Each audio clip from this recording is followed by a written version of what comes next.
Top order பேட்ஸ்மேன்கள் எல்லாம் ஒவ்வொருவராக பெவிலியனுக்கு திரும்ப ஒரே ஒரு பேட்டர் மட்டும் ஒட்டுமொத்த இங்கிலாந்துக்கும் தண்ணி காட்டி வந்தார். 192 ரன்களை இலக்காக கொண்டு களமிறங்கிய இந்திய அணி பேட்டர்கள் யாரும் பொறுப்புடன் ஆடவில்லை. மிடில் ஆர்டர் பேட்ஸ்மேன்கள் யாராவது அவருடன் ஜோடி சேர்ந்து விளையாடி இருந்தாலும் இந்தியா எளிதாக வெற்றி பெற்றிருக்கும்.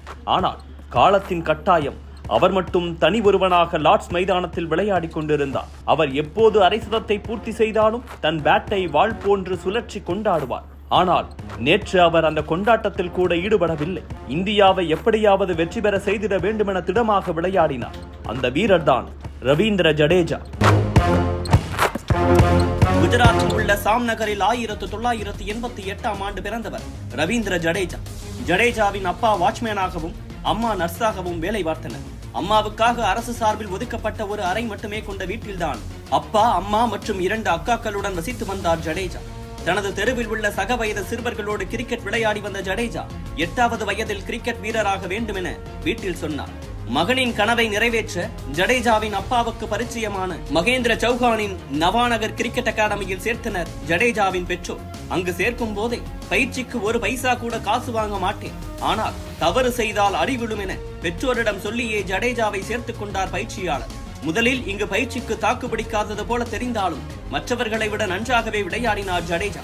போலீசான சௌஹான் ப்ரொஃபஷனல் கோச் இல்லை, மிகவும் கண்டிப்புடனே நடந்து கொண்டார் அவர். சௌஹானை பொறுத்தவரையில் ஒரு கிரிக்கெட் வீரரின் அடிப்படை பண்பு சிறப்பாக ஃபீல்டிங் செய்வதுதான். ஃபீல்டிங்கிற்கு நன்றாக பயிற்சி செய்து விட்டுதான் பேட்டிங் மற்றும் பவுலிங்கிற்கு பயிற்சி செய்ய வேண்டும் என்பதுதான் அகாடமியின் எழுதப்படாத விதி. இது போக அகாடமி வீரர்கள் பிட்னஸுக்காக சில சமயம் மைதானத்தை 25 ரவுண்டும் வாரம் ஒருமுறை 15 கிலோமீட்டரும் ஓடும். முதலில் ஃபாஸ்ட் பவுலராக இருந்த ஜடேஜாவை ஸ்பின்னராக மாற்றினார் சௌஹான். அகாடமிக்காக விளையாடிய ஒரு போட்டியில் நிறைய ரன்கள் கொடுத்தார் ஜடேஜா. இதனால் போட்டியின் நடுவிலேயே ஜடேஜாவை அறைந்தார் சௌஹான். அந்த போட்டியிலேயே 5 விக்கெட் எடுத்து அசத்தினார் ஜடேஜா. பின் நாட்களில் இந்திய அணிக்கு விளையாடிய போது சில போட்டிகளில் அதிக ரன்கள் கொடுத்ததால் சர் ஜடேஜா என பல பேர் கிண்டல் செய்தது குறித்து கேட்டபோது, மோசமாக பந்து வீசிய போது மைதானத்துக்கு நடுவில் அடிக்கப்பட்டிருக்கிறேன், இதெல்லாம் எனக்கு சாதாரண விஷயம் என சொல்லி இருக்கிறார் ஜடேஜா. நன்றாக விளையாடிய ஜடேஜாவுக்கு சௌராஷ்டிரா அணியில் ஏஜ் குரூப் கிரிக்கெட்டில் வாய்ப்பு கிடைத்தது. ஜடேஜாவுக்கு 16 வயதாக இருந்தபோது சமையலறையில் நடந்த விபத்தில் உயிரிழந்தார் அவரது தாய். 12 நாள் கழித்து இந்திய அண்டர் 19 அணிக்கு தேர்வு செய்யப்பட்டார் என செய்தி வந்தது. ஆனால் பொருளாதார ரீதியாக உதவி கொண்டிருந்த அம்மாவின் இழப்பால் கிரிக்கெட்டை கைவிடும் முடிவில் இருந்தார் ஜடேஜா. நான் செலவுகளை எல்லாம் பார்த்துக் கொள்கிறேன், நீ பெரிய கிரிக்கெட் வீரராக வேண்டும் என்பதை அம்மாவின் கனவு, அதற்காக தொடர்ந்து கிரிக்கெட் விளையாடு என சொல்லி ஜடேஜாவை கிரிக்கெட் விளையாட வைத்தார் அவரது அக்கா. தொடர்ந்து கிரிக்கெட் விளையாடிய ஜடேஜா 2006ஆம் ஆண்டு அண்டர் 19 உலகக்கோப்பைக்கு இந்திய அணிக்காக தேர்வு செய்யப்பட்டார். ரோஹித் சர்மா மற்றும் புஜாராவோடு இந்த உலகக்கோப்பையில் விளையாடினார் ஜடேஜா. ஆனால் இந்த உலகக்கோப்பையில் ஜடேஜாவின் பெர்ஃபார்மன்ஸ் சரியில்லை. அதனால் இன்னும் தீவிரமாக பயிற்சி செய்து 2008 அண்டர் 19 உலகக்கோப்பை அணிக்கு தேர்வு செய்யப்பட்டதோடு வைஸ் கேப்டன் பொறுப்பும் கிடைத்தது. அதில் இந்திய அணியின் கேப்டனாக இருந்தார் விராட் கோலி. இதில் இந்திய அணி கோப்பையை வென்றது. அந்த ஆண்டு ஆரம்பிக்கப்பட்ட IPL போட்டியில் ராஜஸ்தான் அணிக்காக தேர்வு செய்யப்பட்டார். அங்கு ஷேன் வார்னேவின் தலைமையில் விளையாடினார். அதே ஆண்டு நடந்த ரஞ்சி கோப்பை போட்டியில் 739 ரன்களும் 42 விக்கெட்டும் எடுக்க இந்திய அணிக்காக தேர்வு செய்யப்பட்டார். 2009ஆம் ஆண்டு இலங்கையுடன் விளையாடிய முதல் ஒருநாள் போட்டியிலேயே விக்கெட் விடாமல் 60 ரன்கள் அடித்து அசத்தினார். அதே தொடரில் T20 போட்டியில் இந்திய அணிக்கு விளையாடும் வாய்ப்பு கிடைத்தது. தொடர்ந்து நன்றாக விளையாடி வந்தவருக்கு சோதனை காலம் தொடங்கியது. 2009 T20 உலகக்கோப்பையில் இங்கிலாந்துடன் நடந்த போட்டியில் பவுலிங்கில் 4 ஓவர் வீசி 26 ரன்கள் கொடுத்து 2 விக்கெட் எடுத்தார். பேட்டிங்கில் ஜடேஜாவை 2 டவுனில் தோனி இறக்கிவிட மெதுவாக ஆடி 35 பந்துகள் பிடித்து 25 ரன்களை அடித்தார். இந்த போட்டியில் இந்திய அணி தோற்று T20 உலகக்கோப்பையில் இருந்து வெளியேறியது.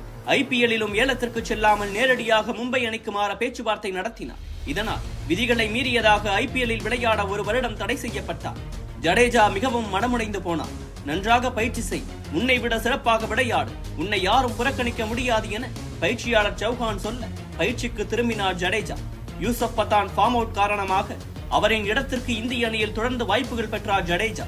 ஆனால் கன்சிஸ்டன்ஸான பர்ஃபார்மன்ஸ் இல்லாததால் 2011 உலகக்கோப்பை இந்திய அணியில் தேர்வு செய்யப்படவில்லை அவர். ஆனால் தொடர்ந்து பயிற்சி செய்து 2012 ரஞ்சி தொடரில் 3 ட்ரிபிள் செஞ்சுரி அடித்தார். ஒரே தொடரில் 3 முச்சதம் அடித்த வீரர் ஜடேஜா தான். இதனால் அந்த ஆண்டு இறுதியில் இந்திய டெஸ்ட் அணிக்கு தேர்வு செய்யப்பட்டார். ஆஸ்திரேலியாவுடன் நடந்த டெஸ்ட் தொடரில் 24 விக்கெட்டுகளை எடுத்து அசத்தினார். 2013ஆம் ஆண்டு சாம்பியன்ஸ் டிராபியில் 12 விக்கெட் எடுத்து இந்திய அணி கோப்பையை வெல்ல பெரிதும் உதவினார். இறுதி போட்டியில் விக்கெட் விடாமல் 33 ரன்கள் அடித்து பவுலிங்கில் 2 விக்கெட் எடுத்து அசத்தினார். அந்த தொடரில் அதிக விக்கெட் எடுத்ததற்காக கோல்டன் பால் விருதையும் பெற்றார். அந்த ஆண்டே பந்து வீச்சாளருக்கான ரேங்கிங்கில் முதலிடம் பிடித்தார் ஜடேஜா. 1996 முதலிடம் பிடித்த கும்ப்ளேவுக்கு பிறகு தரவரிசையில் முதலிடம் பிடித்த இந்திய பவுலர் ஜடேஜா மட்டும்தான். 2014 ஆண்டு இங்கிலாந்துடன் நடந்த தொடரின் போது ஜடேஜாவை இங்கிலாந்து வீரர் ஆண்டர்சன் டிரெஸ்ஸிங் ரூம் செல்லும் போது வாக்குவாதத்தின் போது தள்ளிவிட்டார் என தோனி புகார் அளிக்க சர்ச்சையானது. ஆனால் சாட்சி எதுவும் இல்லாததால் எந்த நடவடிக்கையும் எடுக்கப்படவில்லை. அந்த தொடரில் லார்ட்ஸில் நடந்த போட்டியில் இந்தியா 2வது இன்னிங்ஸில் 179 ரன்னுக்கு 6 விக்கெட் இழக்க ஜடேஜா 68 ரன்கள் அடித்து அசத்தினார். இதனால் 2011 ஜமைக்காவுக்கு பிறகு வெளிநாட்டில் டெஸ்ட் போட்டியில் வென்றது இந்திய அணி. 2015 உலகக்கோப்பையில் காயம் காரணமாக ஜடேஜா சில போட்டிகளை விளையாடினார். ஜடேஜா அஸ்வினோடு இணை சேர்ந்து பவுலிங்கில் எதிரணி பேட்ஸ்மேன்களை மிரட்டினார். ஆல்ரவுண்டரான ஜடேஜாவுக்கு எப்போதும் முதலில் ஃபீல்டிங் தான், அடுத்துதான் பவுலிங் மற்றும் பேட்டிங். இப்போது உள்ள ஃபீல்டர்களில் ஜடேஜா தான் சிறந்தவர் என ஆஸ்திரேலிய வீரர் ஸ்மித் சொல்லி இருக்கிறார். பந்தை மிகவும் டைட்டான லென்த்தில் வேகமாக வீசும் ஜடேஜா விரைவாக ஓவரை முடிப்பதில் வல்லவர். பேஸில் வேரியேஷன் கொடுத்து பேட்ஸ்மேனுக்கு கொஞ்சம் கூட ரன் அடிக்க இடம் கொடுக்காமல் வீசுபவர் தான் ஜடேஜா.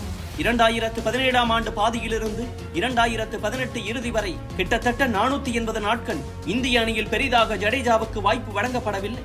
2018 ஆண்டு இறுதியில் பங்களாதேஷ் உடனான ஆசிய கோப்பை போட்டியில் 29 ரன்கள் கொடுத்து 4 விக்கெட் எடுத்து கம்பேக் கொடுத்தார்.